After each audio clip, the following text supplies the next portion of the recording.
वक्ता व्यास मंच पर बैठ करके गाना प्रारंभ करता है, नंद घर आनंद भयो, तो अपने आप ही वह उत्साह प्रकट हो जाता है।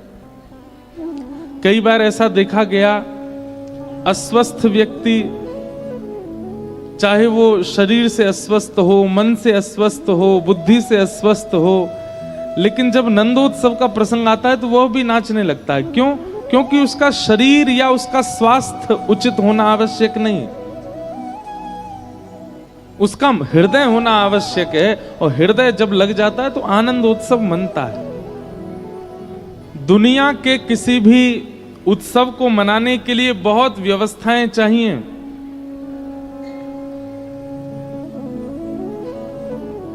बहुत सावधानी से सुनिएगा।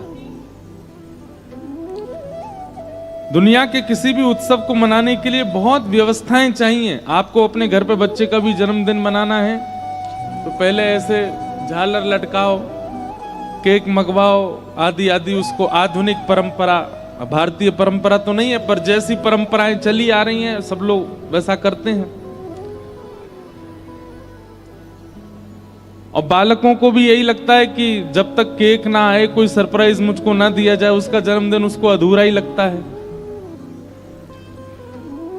लेकिन ठाकुर जी का जन्मोत्सव ऐसा है, पेड़ के नीचे बैठे हो, धूप तापड़े में बैठे हो, कोई व्यवस्था नहीं है, फिर भी कोई राह चलता ही कह जाए नंद घर आनंद भयो, तो 4 लोग भी बोलेंगे जय कन्हैया लाल की।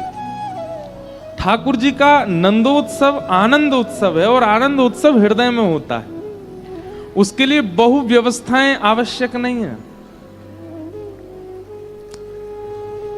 हमारी जब कथा होती है तो आयोजक लोग पूछते हैं, महाराज जी आज नंदोत्सव है, आज विशेष क्या करें? मैंने कहा भाई आप कुछ कर भी नहीं सकते विशेष। ठाकुर जी का जन्मोत्सव अपने आप में ही विशेष है, आप उसमें क्या विशेषता प्रस्तुत करोगे? कई लोग ढोल नगाड़े बजाते हैं, कई लोग बैंड बाजे मंगवा लेते हैं, पटाखे फोड़ते हैं, छोटे छोटे बच्चों को कृष्ण बना के लाते हैं। ये सब आप एक्स्ट्रा कर रहे हो, इसकी आवश्यकता नहीं है। नंदोत्सव की कथा ही अपने आप आनंदित कर देती है, सब लोग अपने आप झूमने लगते हैं, उत्सव मनाने लगते हैं। क्यों? क्योंकि नंदोत्सव शरीर का उत्सव नहीं है, वो हृदय का उत्सव है, वो आनंद का, वो आत्मा का उत्सव है। और जहां हृदय प्रधान होता है, जहां आत्मा प्रधान होता है, वहां शरीर केवल क्रिया मात्र करता है, उसको व्यवस्थाओं की आवश्यकता नहीं होती। शरीर का उत्सव नहीं है नंदोत्सव, आत्मा का उत्सव। सब ब्रजवासी, सब गोकुल निवासी इतने आनंद में आ गए हैं, जैसे ही सुना है कि नंद बाबा के लाला भयो है, सबका हृदय रूपी मयूर नृत्य करने लगा। संभवतः हमें ऐसा लगता है कि नंद उत्सव के बाद, ठाकुर जी के प्रादुर्भाव के बाद आज तक ऐसा कोई समाचार प्रस्तावित ही नहीं हुआ जिससे सब कोई प्रसन्न ना हुए हो। इतने समाचार इतनी दिन में कुछ ना कुछ होते ही रहते हैं, पर ऐसा कोई समाचार जिससे सब प्रसन्न हुए हों, ऐसा नहीं होता।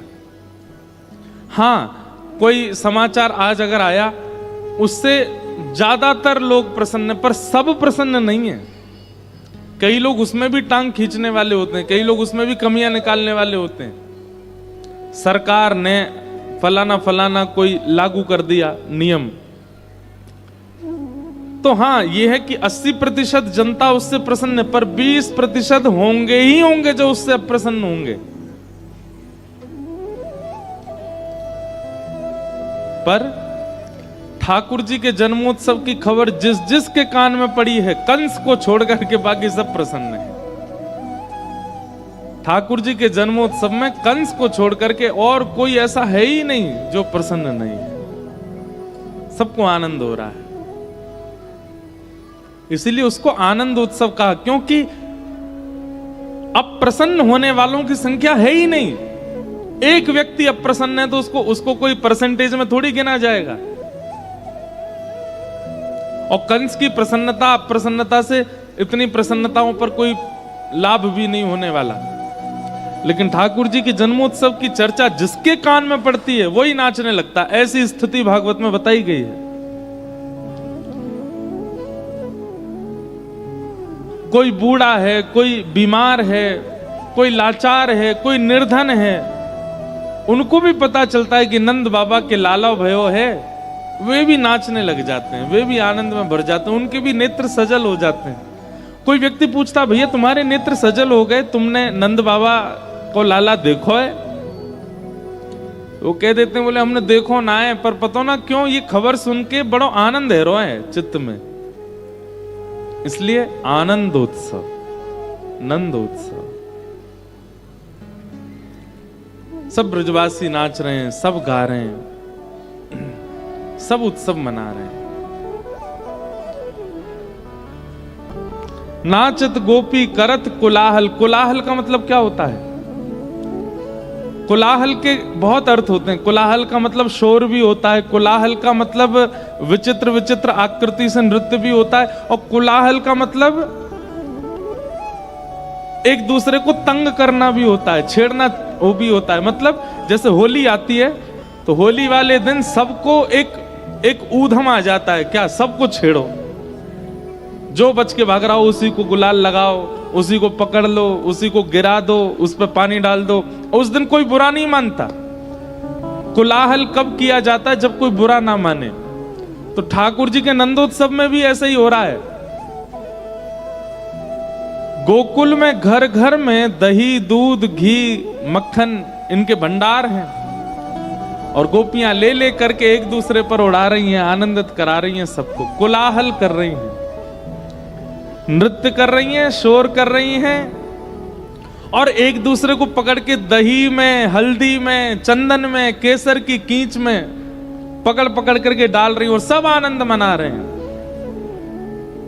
नाचत गोपी करत कोलाहल, मंगल जार भयो, आज नंद राय के आनंद भयो। सब नाच रहे हैं। अवाद्यंत विचित्राणि वादित्राणि महोत्सवे। एक दूसरे के कंधा पे चढ़ चढ़ करके सब लोग शोर मचा रहे हैं, विचित्र विचित्र वाद्य बजा रहे हैं। और श्री नंद बाबा क्या कर रहे हैं? नंद बाबा इतना लुटा रहे हैं, इतना लुटा रहे हैं कि महाराज कोई गिनती नहीं है उसकी। ये बात तो मैं कथा में कहा करता हूं कि ठाकुर जी जीवन में आ जाएंगे तो एक बात याद रखना, ठाकुर जी अगर जीवन में आ गए, संग्रह करने की जो स्थिति है ना, ये खत्म हो जाएगी। किसी ने अच्छी माला पहनाई तो आप उसको संभाल के रखते हो, किसी ने अच्छे वस्त्र दिए आप संभाल के रखते हो, घड़ी दी आप संभाल के रखते हो। ये जब तक संभाल के रखने वाली स्थिति आपकी है ना, तब तक समझना ठाकुर जी नहीं आए हैं। ठाकुर जी जीवन में आ गए तो कैसे रह जाओगे? सामान्य सी किसी व्यक्ति की प्रसन्नता आपने सुन भी ली ना, तो गले के हार उतार उतार के उसको पहनाओगे। कोई व्यक्ति कहेगा, बोले सामान्य सी बात पे इतनी प्रसन्नता कौन करता भाई? हम लोगों की प्रसन्नता नाप तोल के की जाती है। जैसे पता है कि अच्छा, एक पता नहीं ऊना में होता है कि नहीं, हमारे उत्तर भारत में एक रिवाज होता है, जब ब्याह होता है ना तो ब्याह में लिफाफा लेके जाते हैं लोग।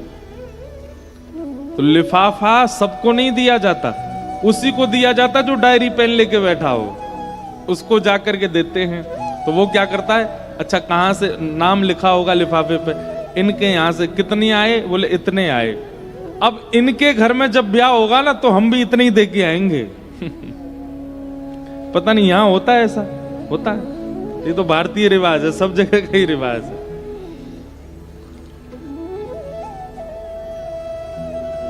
एक बार कहीं ब्याह था तो मैं ज्यादा ले जा रहा था, तो हमारे घर के एक सदस्य बोले, भाई इतना क्यों ले जा रहे हो? मैंने कि ठीक है, हमारे अच्छे मित्र हैं। नहीं नहीं, देखो डायरी में ये जब आए थे हमारे यहाँ इन्होंने इतना ही दिया था, इतना ही दो। तो ये भी एक अद्भुत रिवाज है। ब्याह शादियों के समय बड़े अच्छे अच्छे ऐसे ऐसे रिवाज सुनने को मिलते हैं जो दूर दूर तक देखे नहीं। अगर आप कोई महंगा गिफ्ट ले जा रहे हो तो घर के बड़े लोग रोके, कितने का है? 5,000 का। उनने जो दिया था वो 2,500 का ही था, उतने का ही दे के आओ, इससे ज्यादा का नहीं। और एक और बात होती है, जैसे कहीं ब्याह में, अब मैं तो कहीं नहीं जा पाता, ब्याह शादियों में कहीं नहीं जाता, और घर पे भी होता हूं तो भी नहीं जाता, 2 दिन के लिए तो घर ही जाते हैं। तो पहले जब छोटे थे तो जाते थे, तो हमसे बोल दिया जाता था ये लो लिफाफा दे के आना। जो लौट के आते तो घर वाले पूछते किसको दे के आए थे? मैंने कहा वो एक अंकल खड़े थे उनको दिया। डायरी पेन नहीं थी उनके हाथ में? मैंने कहा नहीं वो तो नहीं थे। अरे कहाँ, किसको भेज दिया हमने? ये लिखवा के ही नहीं आया वहां पे हमने कितने दिए। ऐसा एक रिवाज पुराने मतलब भारत में होता है कहीं कहीं, शादी ब्याहों में विशेष करके। पर ठाकुर जी अगर जीवन में आ गए ना, तो ये व्यवहार, इसको व्यवहार कहते हैं, इसको व्यवहार कहते हैं जो अभी हम बता रहे हैं। आप व्यवहार से ऊपर उठ जाओगे अगर ठाकुर जी जीवन में आ गए तो। आप घर वालों को बता के जाओगे 1500 का ही लिफाफा है, लेकिन जेब में 5,000 रख के जाओगे और दे आओगे। क्यों?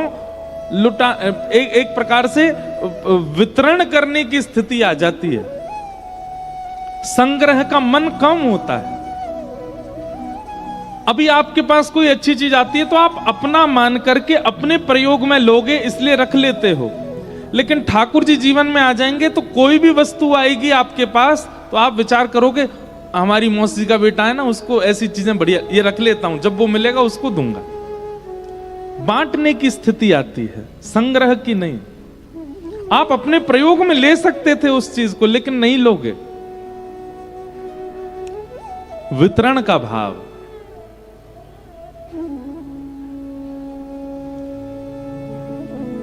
संग्रहित नहीं। कितनों को देखा, स्वामी श्री हरिदास जी का चरित्र सुनो, हितरवंश महाप्रभु का चरित्र सुनो, सूरदास जी का चरित्र सुनो, कुम्मन दास जी का चरित्र सुनो।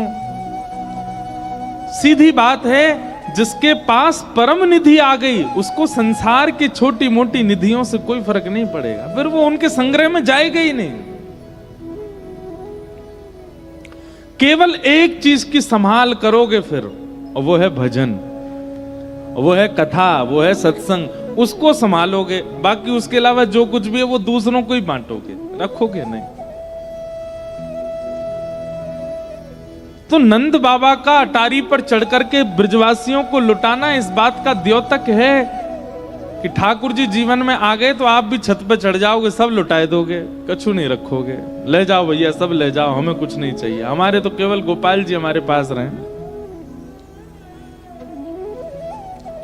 हम ऐसे ऐसे संतों के दर्शन करने जाते हैं, कई बार तो मैं नाम नहीं बताता क्योंकि संकेत भी कर देते हैं तो लोग बाग खोज लेते हैं। और कई हमारे ब्रज के ऋषि संत ऐसे हैं, उनको अच्छा नहीं लगता कि ज्यादा लोग उनके पास आए, ज्यादा ख्याति मिले। एक महापुरुष हैं, उनका मैंने दर्शन किया, वो भी 56 भोग बनाते हैं प्रतिदिन। प्रतिदिन 56 भोग अपने हाथ से बनाते हैं अपने ठाकुर जी की सेवा में, और ठाकुर जी को निवेदित करने के बाद जितना भोग आता है वो सब बंटवा देते हैं उस गांव में जिसमें वो रहते हैं। एक एक वस्तु, और स्वयं क्या पाते हैं पता है? बगल के घर में घिया की सब्जी और सूखी रोटी बनेगी, वो पाते हैं स्वयं।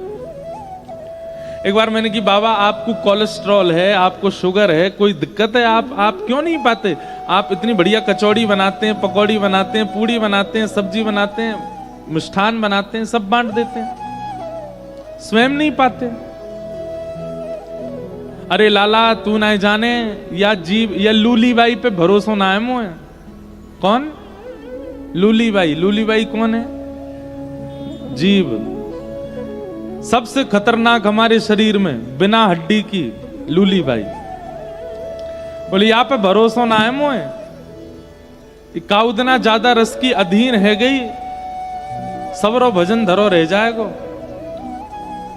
और बनाते क्यों इतना पकवान? बोले मेरे ठाकुर जी को सुख रहे, उनको सुख मिले।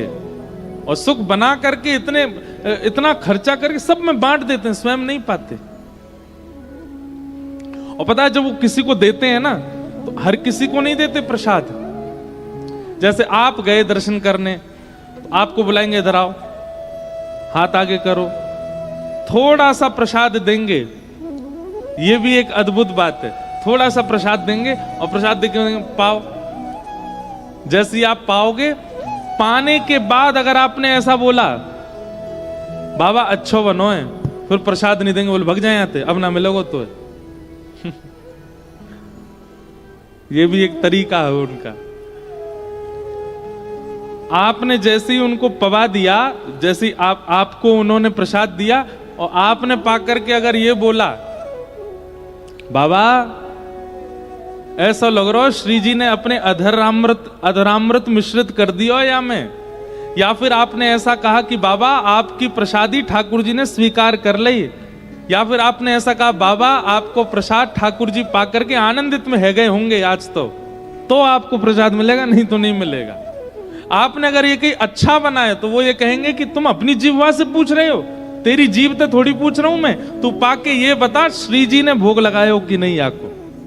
अगर आपने ये बता दी तो आपको प्रसाद मिलेगा। गिने चुने लोग हैं, उन्हीं को प्रसाद देते हैं। कोई नया आ जाए तो उसको थोड़ा दे के पूछते हैं, पाओ, और पाने के बाद आप जो बोलोगे उस पे निर्धारित होगा कि आपको प्रसाद मिलेगा कि नहीं। ऐसे बाबा अद्भुत है भैया। ठाकुर जी जीवन में आ गए तो एक बात हमारी बहुत ध्यान से सुन लियो, दुनिया आपको एक नाम से प्रसिद्ध कर देगी और वो है पागल। क्यों? क्योंकि संसार के जैसे व्यवहार हैं वो आपसे निभ नहीं पाएंगे, फिर आप एक अलग स्थिति में चले जाओगे। ठाकुर जी जीवन में आएंगे तो संग्रह का मन नहीं होगा, आप संग्रहित नहीं करोगे। ठाकुर जी जीवन में आएंगे तो दोष दृष्टि खत्म हो जाएगी। आप जिसको देखोगे आपका मन अपने आप करुणा से भरा आएगा, कहीं ना कहीं उसके प्रति प्रेम प्रकट होने लग जाएगा, उसके प्रति भाव प्रकट होने लग। दूसरे लोग आपको रोकेंगे, अरे भाई तो जिसको इतना स्नेह दे रहा है ये स्नेह का अधिकारी नहीं है। लेकिन आपका स्वभाव ऐसा बन चुका होगा कि आप दोष देख ही नहीं पाओगे, आप उसमें भी स्नेह दृष्टि रखोगे। और एक बात और कहते हैं, क्षमा कीजिएगा, बहुत ज्यादा ख्याति प्राप्त लोग, बहुत ज्यादा धनवान लोग, बहुत ज्यादा संसार के व्यवहार में युक्त लोग, इनसे थोड़ा दूर रहने का मन होगा। हम इनके ज्यादा समीप ना जाएं, हमारी दूर से ही राम राम श्याम श्याम अच्छी। हम अब देखो कथा करते हैं तो कथा करने से जान पहचान तो बहुत लोगों में हो गई है, पर मैं ऐसे कितने लोगों को जानता हूं, हर बार मिलने आएंगे, हर महीना 2 महीना 3 महीना में मिलने आते हैं, पर वो मिलने कैसे आते हैं पता? दूर से ही मिलते हैं, उनको पास आने का कोई इच्छा नहीं होती। और मुझे अच्छा लगता है, ठीक है इनका दूर से ही मन है।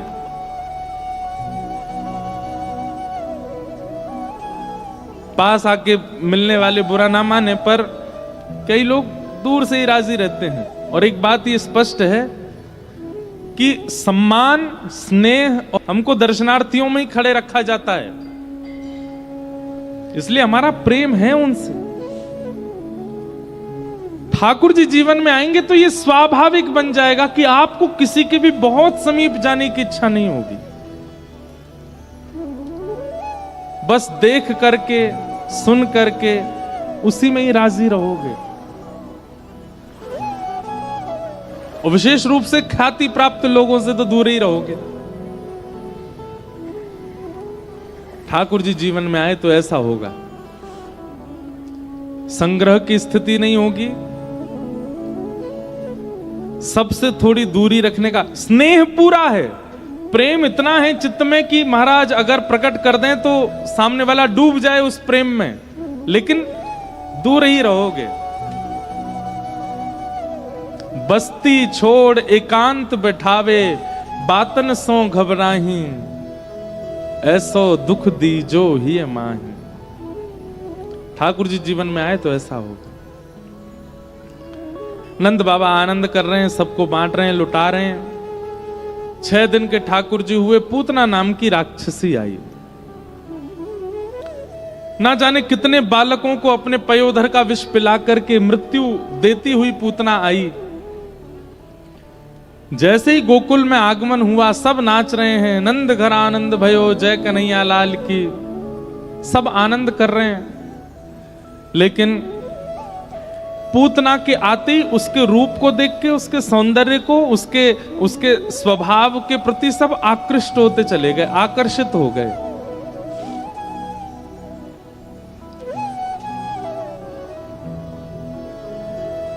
मैं एक बात बहुत कथा में विशेष रूप से कहता हूं, ये जितने भी राक्षस हैं ना, ये हमारे हृदय के स्वभाव हैं।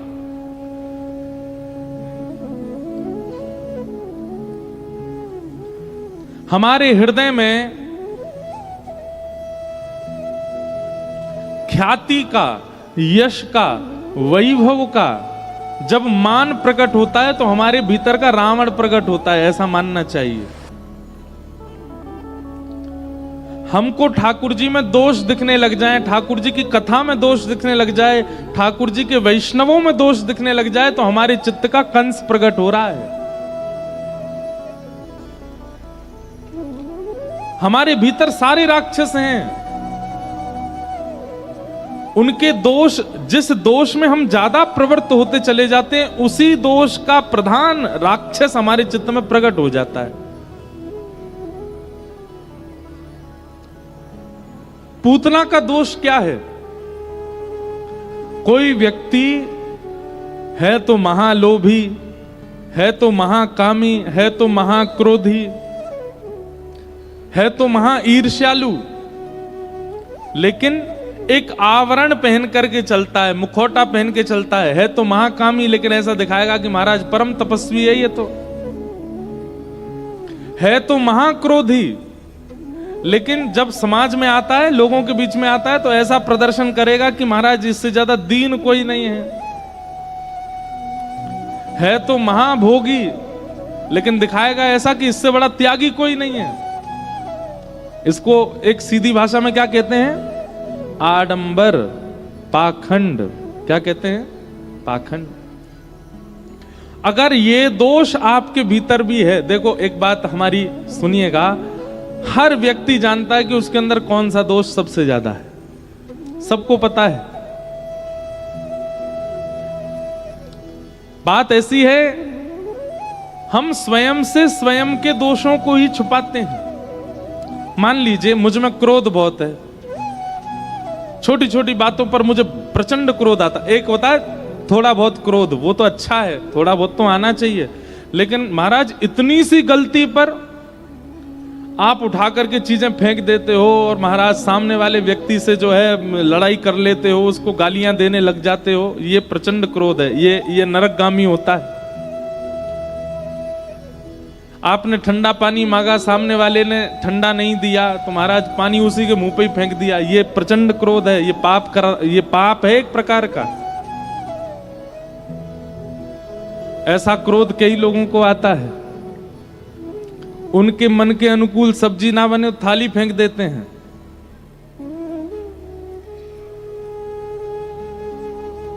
अच्छा, एक क्रोधी हमने देखे उनको जब क्रोध आता है तो क्या करते पता है? वो स्वयं को ही मारते हैं।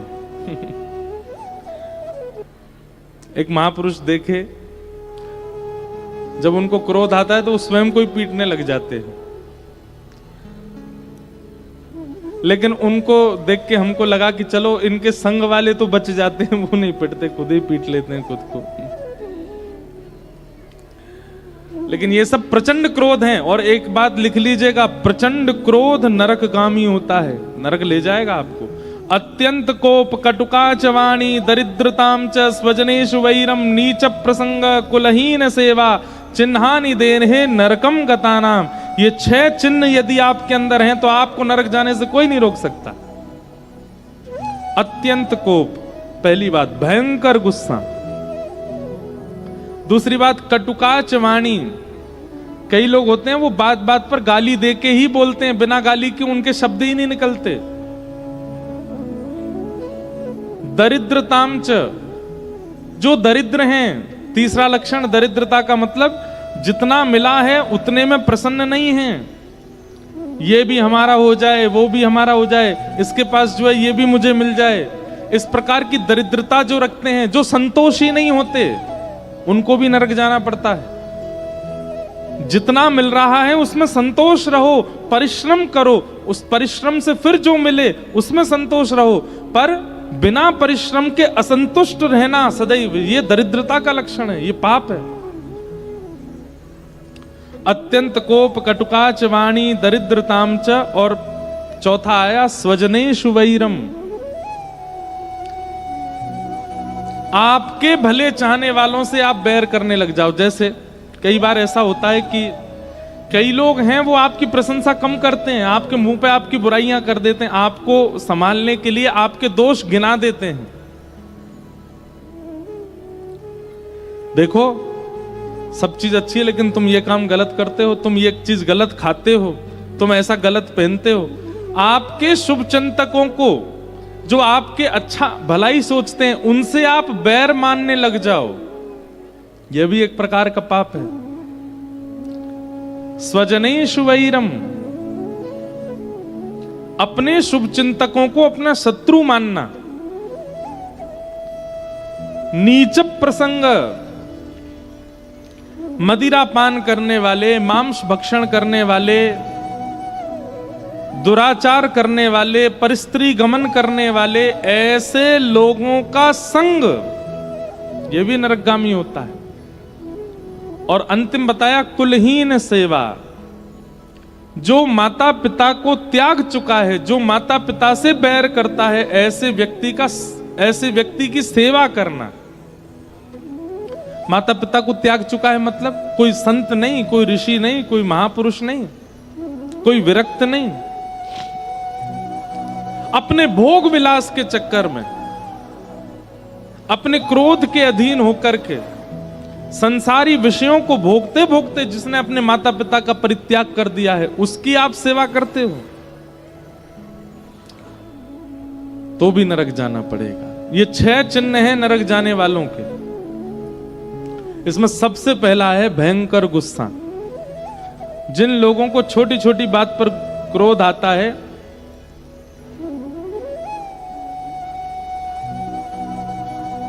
अपने फोन के वॉलपेपर पे एक बड़ा सा लिख करके रखो, क्रोध आया तो नरक जाओगे। जब जब देखोगे तो आपका क्रोध कम होगा। भाई नरक जानो पड़ेगा, मत करो, धीमे करो। कल को दाल मन के मुताबिक नहीं बनी, जैसी खाई नहीं बनी, ठीक है, थोड़ा बहुत उसको कह दिया, ठीक है, लेकिन महाराज क्रोध में आके कुछ उठ पटांग ये सब नहीं करना है।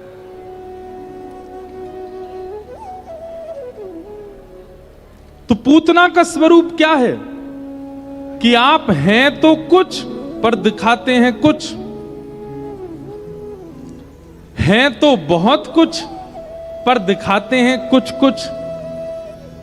ये पूतना का स्वरूप है। ठाकुर जी के सामने कभी पूतना बन करके मत जाइएगा।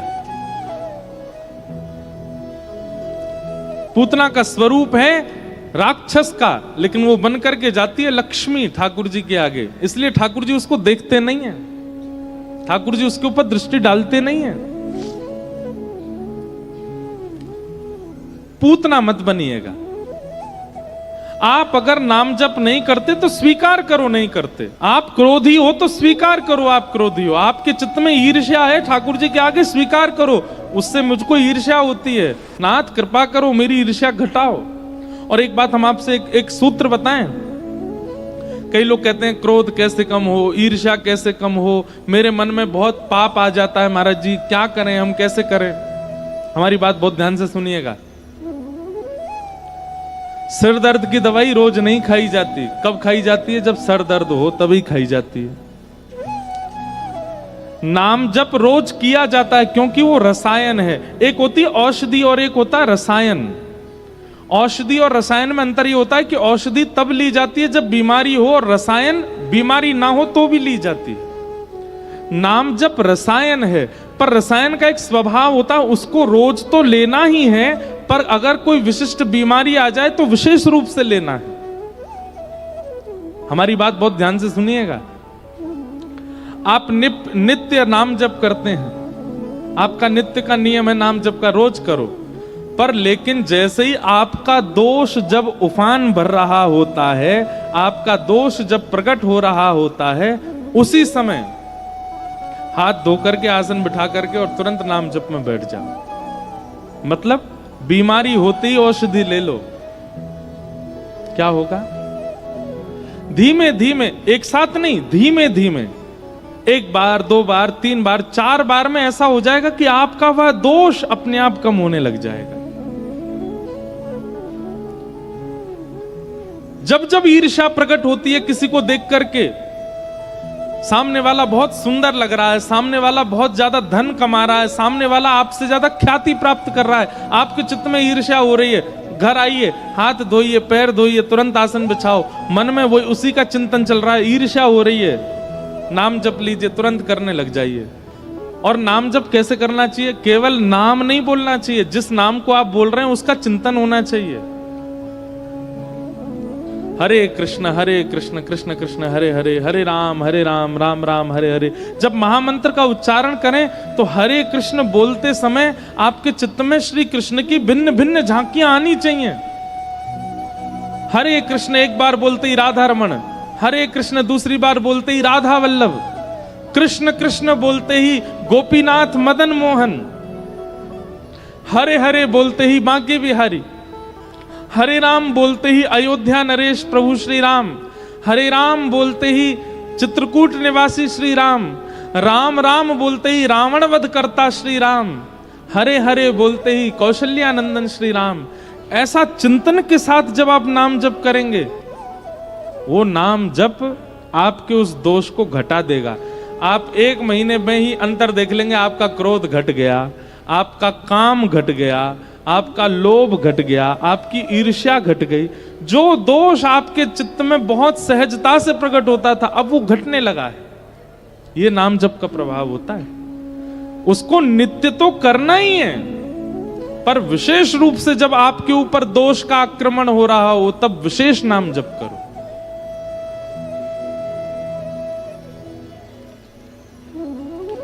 सुन तो सब रहे पर करेगा कोई नहीं। पर हमारी एक बात मानिएगा, एक दोष का तो निवारण करके रखिएगा। आज ही कथा के बाद अपना एक दोष लिखिए। कौन सा दोष है आपके अंदर जो सबसे प्रचंड है? आप सब जानते हैं अपने आप को। हम कहते हैं कथा में कि मानव को 2 लोग ही जानते हैं, या तो भगवान या वो खुद, तीसरा कोई नहीं जानता उसको। इसलिए अपने किसी प्रचंड दोष को, प्रचंड मतलब भयानक दोष जो आपके अंदर कूट कूट के भरा हुआ है, आज उसको लिखिएगा और आज से ही प्रयास कीजिए, अब मुझे इसको घटाना है। इसकी मात्रा मेरे अंदर कितनी है? 100% है, पूरा पूरा है, बिल्कुल भी 1-8% कम नहीं है। लग जाइए आज से। जब जब ये प्रकट होगा, अगले 1 महीना 1.5 महीना तक, तब तब नाम जप करूंगा, चाहे रात्रि 2 बजे ही क्यों ना हो। अगर 2 बजे भी आपका दोष प्रकट हो रहा है, तुरंत आलस्य छोड़िए, हाथ मुंह धोइए, तुरंत नाम स्मरण में बैठ जाइए। धीमे धीमे धीमे धीमे आपका वह दोष 100%, हमको तो नाम पर इतना विश्वास है कि 100 से 0 हो जाएगा, 100 से 50 होगा, 100 से 70 होगा, 100 से 60 होगा, ये बोलना ही नहीं है मुझे। हम तो व्यास मंच से कहेंगे 100 से सीधा 0 होगा। नाम जप का ये प्रभाव। तो दोष सब में है। मैं व्यास मंच पर बैठा हूं, मुझ में कोई दोष नहीं है, ऐसी घोषणा मैं कभी नहीं कर सकता। मुझ में भी है, दोष सब में है, और निर्दोष इस संसार में कोई हो ही नहीं सकता। आप कलयुग में रह रहे हैं, एक दोष तो आपके अंदर रहेगा ही रहेगा। पर हमारा कर्तव्य क्या है? जैसे हम कर्तव्य धन को कमाना समझते हैं, जन्म लिया है तो धन कमाना पड़ेगा, जन्म लिया है तो विवाह करना पड़ेगा, जन्म लिया है तो घर बनाना पड़ेगा, जन्म लिया है तो संतान वर्धन करनी पड़ेगी। ऐसे ही हमारा कर्तव्य है, जन्म लिया है तो मृत्यु से पहले पहले निर्दोष बनना पड़ेगा। सारे दोष नष्ट होने चाहिए हमारे, ये कर्तव्य है हमारा। नहीं तो पुनरपि जननम पुनरपि मरणम पुनरपि जननी जठरे शयनम। आद्य गुरु शंकराचार्य कहते हैं फिर जन्म लो, फिर से कर्म करो, फिर से। कितने थक जाते हैं हम। इसलिए हमारी आपसे प्रार्थना है, आप यदि कथा में आए हो, आप यदि सत्संग में बैठे हो, आप यदि संतों के दर्शन कर रहे हो, आप यदि वृंदावन जा रहे हो, तो इसका मतलब आप चुने गए हो करोड़ों खरबों लोगों में कि भाई तुम अपना परिवर्तन करो। उसके बाद भी अगर हमारी चिंता नहीं बढ़ रही है दोषों के प्रति, कोई बात नहीं, पर नियम से नाम जप रोज कीजिए। पर हम विशेष कहेंगे, विशेष तब कीजिए जब आपका दोष प्रकट होता है। जैसे एक, अब यहां मंच से हम कई बातें तो नहीं कह सकते, कई दोषों के बारे में तो नहीं बता सकता मैं, पर कुछ दोषों के बारे में बता सकता। जैसे किसी किसी को पानी पूरी बहुत बढ़िया लगती है, महाराज कहीं पर चटपटा पानी की पूरी बन नहीं हो तो उसके जीभ में वैसे ही पानी आ जाता है, बोले ओहो मुझे खानी है, मैं कैसे खाऊं। किसी को समोसा अच्छे लगते हैं, किसी को जो है मीठा अच्छा लगता है। इसी पे ही प्रयास करके देख लो, जब जब इच्छा प्रकट हो जिह्वा में, तब तब नाम जप प्रकट कर दो, नाम जप करने लग जाओ। पानी पूरी खाने की इच्छा हो रही है, आप नाम जप में बैठ जाओ, आप थोड़ी देर में देखेंगे कि आपकी इच्छा समाप्त हो जाएगी। और फिर आपके सामने प्रस्तुत भी अगर कर दिया जाएगा, लो पानी पूरी खाओ, आपको मन नहीं है अब नहीं खाना, ये इस प्रकार से आपकी इच्छाएं समाप्त होंगी, आपके दोष समाप्त होंगे। नाम जप। तो पूतना का दोष क्या है? वो जितनी बुरी है, वो जितनी राक्षसी है, वो जितने दोषों से युक्त है, सब पर आवरण चढ़ा करके गई है। अपने आप को बहुत अच्छा दिखा रही है, सुधरा हुआ दिखा रही है, सुंदर दिखा रही है, गुणवान दिखा रही है। सब रीझ गए उससे, पर श्याम सुंदर नहीं रीझे। इसलिए इस बात का प्रमाण है कि अगर कोई व्यक्ति अपने दोषों को ढकता है, यहां तक भी ठीक है, पर ढक करके अच्छा बना के अच्छा दिखाने का प्रयास करता है, ठाकुर जी उससे प्रसन्न नहीं होते। ठाकुर जी उससे प्रसन्न नहीं होते। मीराबाई रूप बदल करके, मीराबाई जैसी थी वैसी ही रहती थी ठाकुर जी के सन्मुख। कहो तो कुसुमल साड़ी रंगावा, कहो तो भगवा भेष, कहो तो मोतियन मांग भरावा, कहो छटकावा केश। मीराबाई का अपना कोई स्वरूप नहीं है जिससे श्याम सुंदर रीझे, वो मेरा स्वरूप है। पूतना रूप बदल करके गई, कोई नहीं रीझा, सब रीझ गए, पर ठाकुर जी नहीं रीझे। ठाकुर जी जैसे उसकी गोद में गए, उसके पयोधर का पान किया, विष को पिया, दुग्ध को पिया, गाढ़म कराभ्याम, जैसे ही भगवान ने कस करके उसके प्राणों को पीना प्रारंभ किया, भगवान प्रपीड्यत प्राणै शमम रोष शमन वितो पिबत, जैसे ही प्राणों को पीना प्रारंभ किया, अपने वास्तविक रूप में आ गई, राक्षसी बन गई। सा मुंच मुंचाल मिति प्रभाषणी, अरे बालक छोड़, अरे लाला छोड़, खूब चिल्लाई, लेकिन ठाकुर जी ने उसको छोड़ा नहीं। जैसे ही प्राण पिए, पूतना का शरीर धड़ाम से गिरा और पूतना का वध हो गया। बोलो पूतना मर्दन भगवान की। इसलिए हमारी एक बात बहुत ध्यान से सुनिएगा, अगर आपके अंदर दोष हैं तो दोष ठाकुर जी के सामने जाके कह दिया कीजिए, नाथ मेरे अंदर ये दोष हैं, मेरे अंदर ये कमियां हैं, नाथ आप कृपा करके इनको शुद्ध कीजिए। अगर आप छुपा करके जाएंगे ठाकुर जी से, तो वो दोष और ज्यादा प्रचंड हो जाएगा, और ज्यादा प्रगाढ़ आपके चित्त में हो जाएगा। ठाकुर जी के सामने तो दोष प्रकट करते हुए जाओ, छुपा के नहीं। और अगर छुपाए भी हैं तो अच्छे बन करके मत जाओ। जैसे पूतना छुपा भी रही है और अच्छाई दिखा रही है, आडंबर बना करके जा रही है, ठाकुर जी को ये बिल्कुल प्रिय नहीं। भगवान ने पूतना का वध किया। 6 दिन के ठाकुर जी जैसे ही पूतना गिरी, सब ब्रजवासी दौड़े दौड़े गए, अरे भैया जे कहा है गो, जे राक्षसी कहां ते आ गई, इतनी प्रचंड इतनी बड़ी राक्षसी कहां ते आई, लाला ढूंढो, लाला कहां चलोगो। भीतर जाके देखी तो महाराज ठाकुर जी है ही नहीं। तभी कोई ने हल्ला किया, अरे जा राक्षसी के ऊपर पड़ो है हमारो लाला।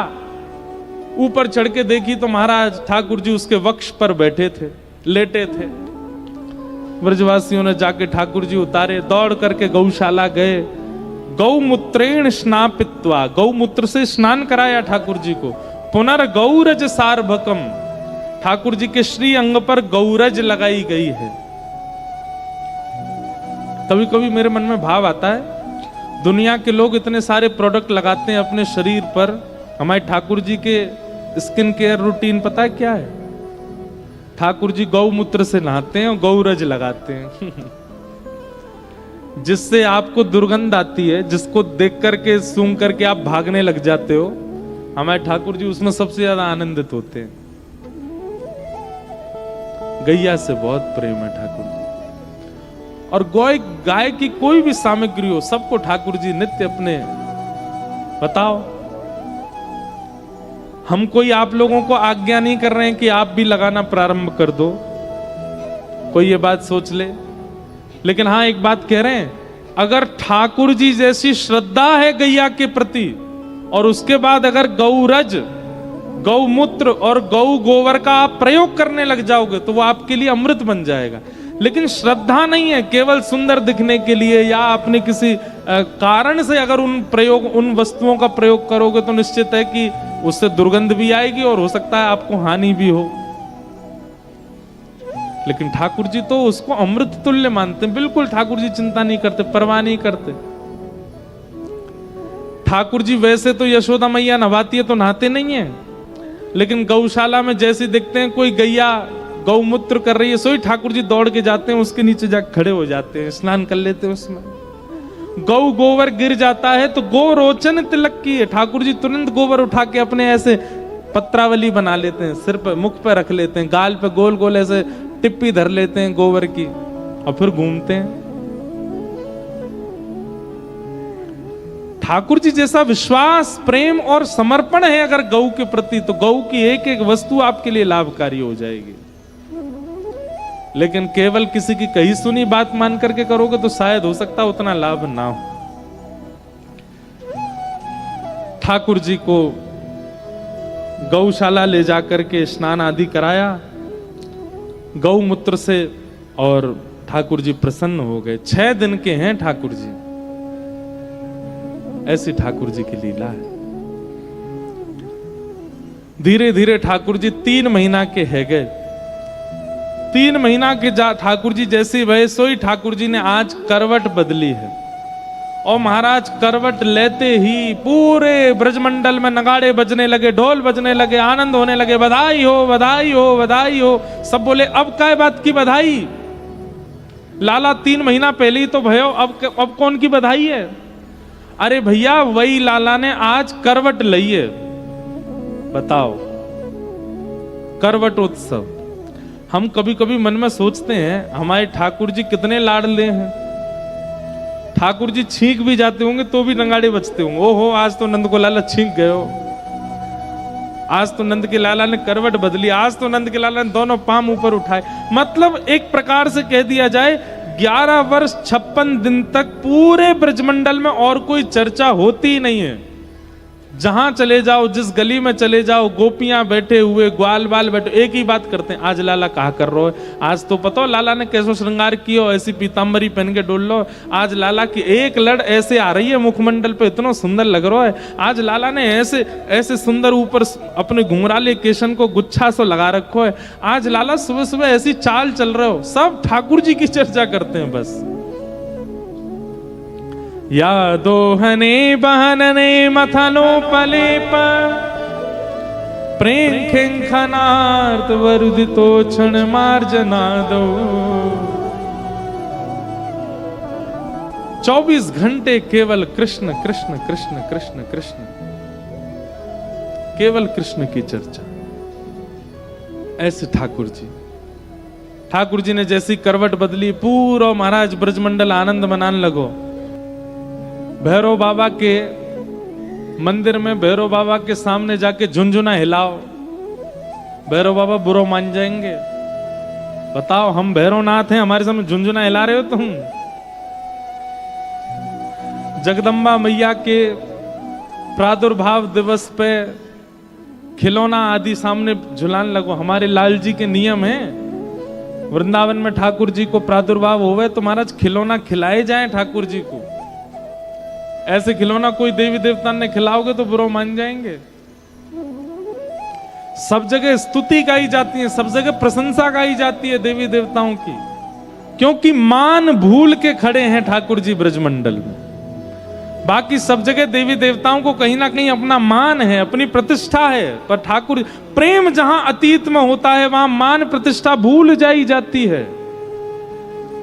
कोई कितना ही बड़ा कथा वक्ता बन जाए, कोई कितना भी बड़ा इंजीनियर बन जाए, कोई कितना भी बड़ा साइंटिस्ट बन जाए, पर अपनी मां के पास आता है तो गोद में ही बैठने की इच्छा होती है, उसको गोद में ही लेटने की इच्छा होती। क्यों? क्योंकि मां के सामने प्रेम है, और प्रेम में प्रतिष्ठा नहीं होती, प्रेम में पदवी नहीं होती। लेकिन हमारा प्रेम केवल मां के सन्मुख प्रकट होता है, पर ठाकुर जी तो पूरे ब्रजमंडल के सन्मुख अपना प्रेम प्रकट करते हैं, कहीं भी मान नहीं करते कि मैं परमात्मा। 3 महीना के लाला भय सक्टासुर मार दियो। 1 साल के ठाकुर जी हुए, गर्गाचार्य जी ने आकर के ठाकुर जी का नामकरण संस्कार किया। अब 1 साल के लाला धीरे धीरे चलन लगे, धीरे धीरे बोलन लगे। यशोदा मैया गोद में लेकर के बोली, लाला बोल मैया। ठाकुर जी नहीं बोले। नंद बाबा अपनी गोद में ले गए, बोले मैया ना बोलेगो, बाबा बोलेगो। लाला बोल बाबा। ठाकुर जी नहीं बोले। दाऊ दादा अपनी गोद में ले गए, बोले लाला बोल भैया दादा। ठाकुर जी नहीं बोले। सब घर के लोग चिंता में, लाला कछु बोले ही ना है। सबन ने देख के हंस तो रे, बोले ही ना है। और जैसे छोटे बालक है ना, अलग अलग आवाज निकालते रहते हैं, ऐसे ठाकुर जी आवाज निकालते हैं लेकिन बोलते नहीं है। इतने में ही एक गैया आ गई ठाकुर जी के आगे, और जैसे ही गैया आई तो दाऊ दादा के मौत निकल गई। मैया देख गैया आ गई। गैया शब्द सुनते ही ठाकुर जी खिलखिल करके हंसे और बोले गैया। और जैसे ही गैया बोले, यशोदा मैया बोली लाला बोल गयो, लाला बोल गयो, लाला गैया बोलो, लाला गैया बोलो। हमारे ब्रज के कई साहित्यकार कहते हैं कि पूरे विश्व के रचयिता ब्रह्मांड नायक श्री कृष्ण ने अपने मुख से सबसे पहला शब्द कौन सा उच्चारण किया? गैया, गैया। और गैया बोलने के बाद मैया बोली लाला लाला फिरते बोलियो गैया। अब ठाकुर जी गैया नहीं बोले, अब बोले मैया, मैया बोल गए। नंद बाबा बोले नहीं मोई भी सुनाइयो लाला कैसे बोलो। तो अब गैया मैया दोनों नहीं बोले, नंद बाबा को देखो बोले बाबा। बलराम जी की गोद में जाके बोले दादा। मतलब गैया बोलने के बाद ठाकुर जी ने सबके नाम बोले। अब महाराज स्थिति ऐसी है गई, नंद भवन के बाहर लाइन लगी है, कतार लगी है लंबी लंबी। क्यों? एक एक ब्रजवासी आ रहा है, और लाला गोद में लेके कहे लाला मेरा नाम बोलियो फूलचंद। ठाकुर जी के दाढ़ी के दांत ना निकले अभी मेरे, फूलचंद कैसे बोलूं। लेकिन सब बुलवाते हैं। ठाकुर जी तोतली भाषा में सबके नाम बोल रहे हैं, सब सुन सुन करके इतने प्रसन्न। नित्य उत्सव होता है नंद भवन में। अभी कौन सा उत्सव चल रहा है? नाम बोला उत्सव। ठाकुर जी सबके नाम बोल रहे हैं, उल्टे सीधे तोतली भाषा में जैसे नाम बोलते हैं ठाकुर जी सबके नाम बोलते हैं। धीमे धीमे ठाकुर जी और बड़े भये। यशोदा मैया ने ठाकुर जी को ट्रेंड कर दिया है। लाला तेरी आंख कहां है? तो ठाकुर जी ऐसे ऐसे करते हैं। तेरी नाक कहां है? ठाकुर जी ऐसे पकड़ लेते हैं। तेरी जीभ कहां है? ठाकुर जी अपनी जीभ निकाल लेते हैं। तो तेरे हाथ कहां है? ठाकुर जी ऐसे कर लेते हैं। छोटे से हैं, 1.5 साल के, अभी 1.5 पौने 2 साल के। तेरे पाम कहां है? तो ठाकुर जी ऐसे करते हैं। एक गोपी, सब गोपियां बैठ करके देख रही थी, सब ताली बजा रही थी, अरे लाला सब जान गए हो अब तो। एक गोपी बोली, लाला तेरे कान कहां हैं? ठाकुर जी ने गोपी की ओर देखो तो गोपी एक दूसरे इनके कान में काना फूसी कर रही। बोले अब देखियो लाला जैसे कान पकड़ेगा ना सोई हम करेंगी। अरे लाला क्षमा मत मांगे, हमने तो कुछ क्षमा कर दियो। देखियो अभी कान पकड़ेगा अपने। लाला तेरे कान कहां हैं? ठाकुर जी गोपी की बात समझ गए, सोई धीमे से उठ के गए और वही के कान पकड़ करके बोले, जे रे कान अपने का पकड़ू मैं? ऐसी छोटी छोटी मधुर लीलाएं हमारे श्री बाल कृष्ण कर रहे हैं। क्यों? इन ब्रजवासियों के प्रेम को पूर्ण रूपेण प्राप्त करने के लिए ठाकुर जी सहज हो गए। किसी का प्रेम यदि चाहिए हो तो उसके सामने अत्यंत सहज हो जाओ, अत्यंत सरल हो जाओ।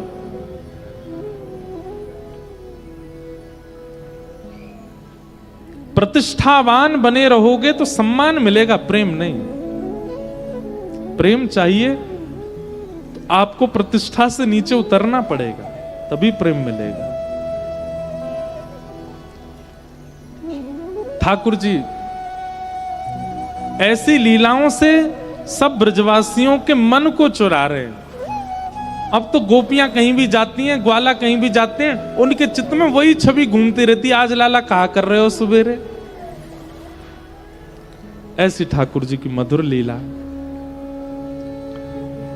अब ठाकुर जी 3 बरस के है गए और अब ऊधम करने प्रारंभ कर दिए। कैसे कैसे ऊधम करें? ठाकुर जी लीला करते हैं।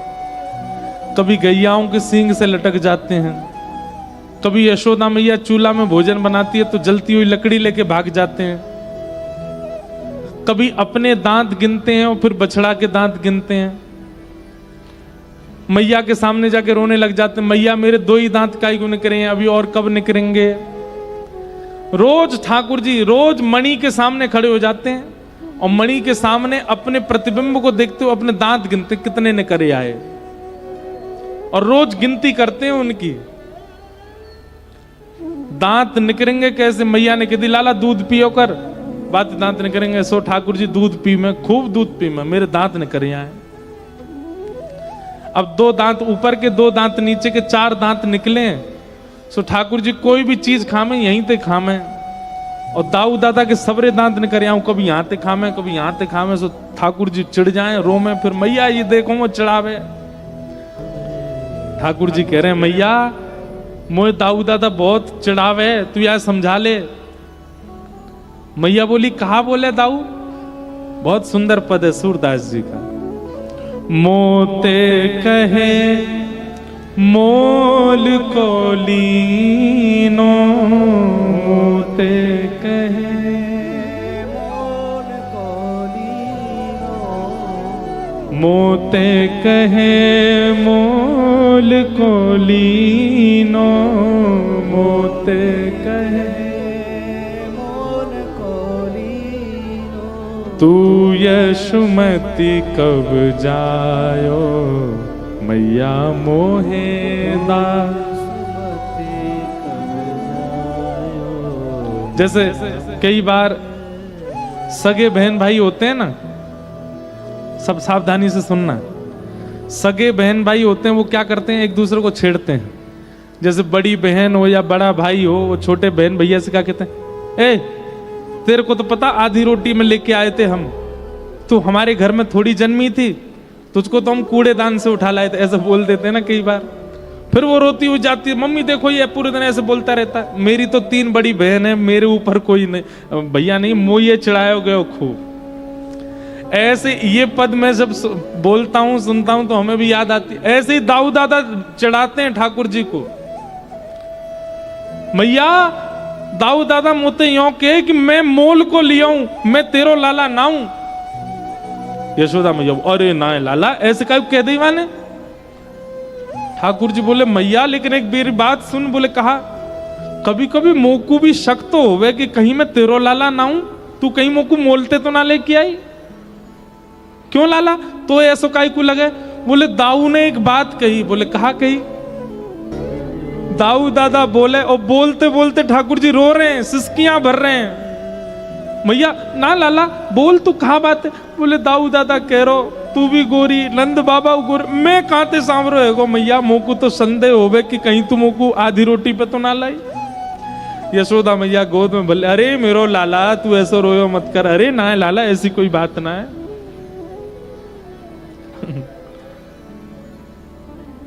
और मैया मेरी एक बात सुन ले। बोले कहा,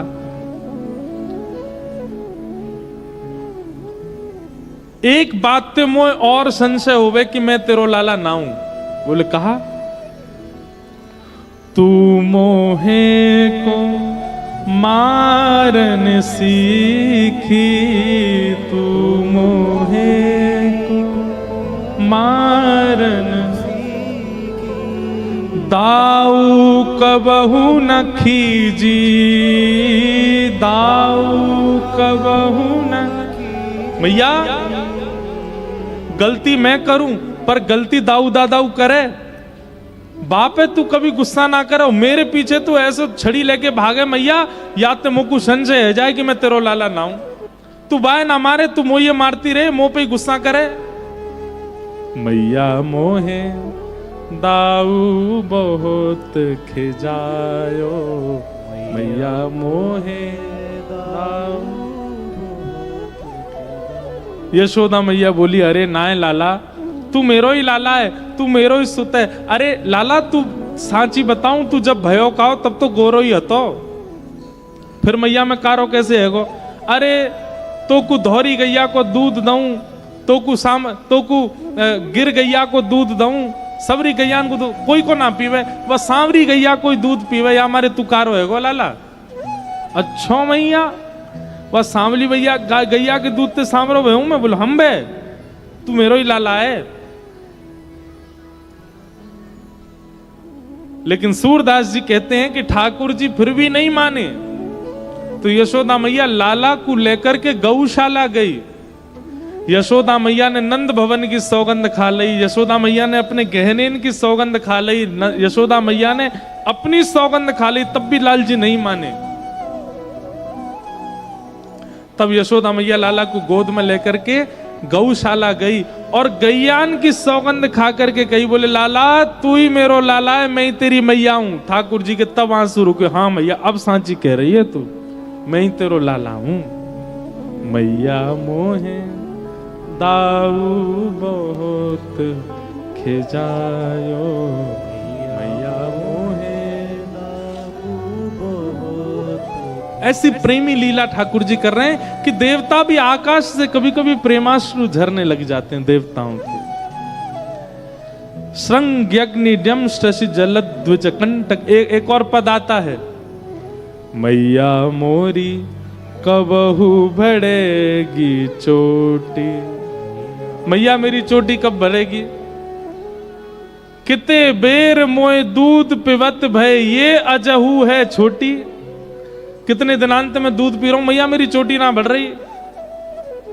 और बात दाऊ दादा की देख कैसी नागिन कैसी है, जैसी खुल्ले का है तो ऐसा लगा नागिन लटक रही हो, मेरी ऐसी लगे जैसे केंचुआ लटक रहा हो कोई। मैया मेरी चोटी कैसे बढ़ेगी? ऐसी ऐसी मधुर लीला ठाकुर जी करते हैं और सबका समाधान यशोदा मैया करती हैं। ठाकुर जी की बाल लीला चल रही है।